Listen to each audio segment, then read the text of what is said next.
Hi, my name is Betsy, and I'm from New York. When I was little, I never really heard of California, and very little people lived there.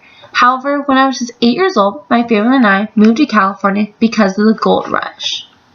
On January 24th, 1848, a man named James W. Marshall discovered gold at Sutter Mill, Coloma, California. He tried to keep a secret. However, a man named Sam Brennan, a storekeeper in Sutter Mills Creek, had a bottle filled with gold dust, shouting out, "Gold, gold," in San Francisco.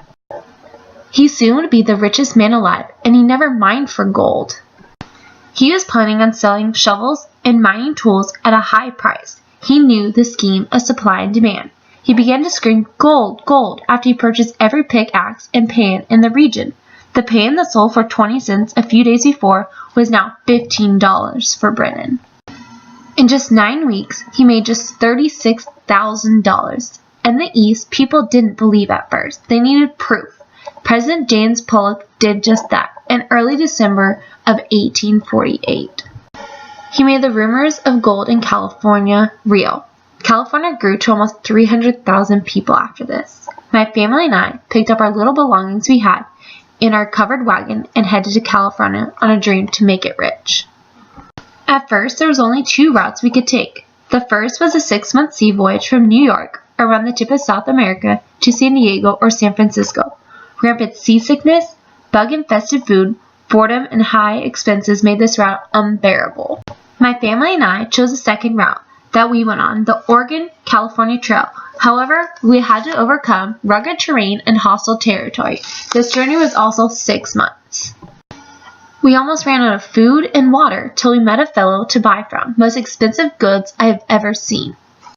Most of the women stayed in their hometowns while the men went on this journey, but not my family. We were all in it together. My pa and brother would pan for gold, while ma and I cooked and cleaned. I would sometimes watch pa pan. Using a pan, you scoop some gravel into the pan, then agitate it into the water, and the gold sinks to the bottom. This is because gravel has less gravity, pushing it out of the pan, and gold has a higher gravity, sinking it to the bottom. We lived in tents with many other people looking for the same thing, gold.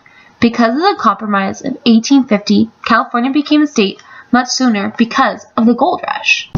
Not only that, California now had a written constitution, governed, and legislation was chosen. After some years, new transportation was developed. First, the steamship in 1869. Railroads were being built across the country from California to eastern U.S. In 1855, Sacramento became the capital of California, and in 1859, silver was discovered in Nevada. That ended the gold rush for good.